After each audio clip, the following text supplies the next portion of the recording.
একদিন বিকেলের সময় গ্রামের ধারে একটা মাঠে ছোট্ট একটা বাচ্চা একা খেলছিল।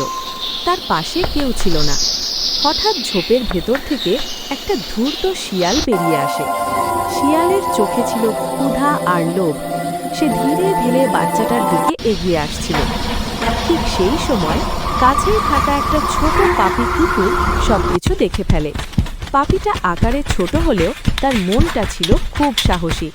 সে জোরে জোরে ঘেউ ঘেউ করতে শুরু করে এবং দৌড়ে গিয়ে শিয়ালের সামনে দাঁড়িয়ে যায়। শিয়াল পাপিটাকে ভয় দেখাতে চায়, কিন্তু পাপিটা একটুও পিছিয়ে যায় না। সে শিয়ালের দিকে ঝাঁপিয়ে পড়ে আর কামড় দেওয়ার ভান করে। পাপির সাহস আর শব্দে শিয়াল ভয় পেয়ে যায়। কিছুক্ষণ ঘুরে তাকিয়ে সে দৌড়ে জঙ্গলের ভেতর পালিয়ে যায়। বাচ্চাটা তখন কাঁদছিল। পাপিটা ধীরে ধীরে গিয়ে তার পাশে বসে থাকে, যেন বলছে, ভয় পেও না, আমি আছি। একটু পরে বাচ্চাটার মা দৌড়ে এসে সব দেখে অবাক হয়ে যায়। মা পাপিটাকে কোলে তুলে নেয়। সবাই বুঝে যায়, ছোট হলেও পাপির হৃদয়টা ছিল বিশাল। শিক্ষা, সাহস আকারে নয়, মনের জোরেই আসে।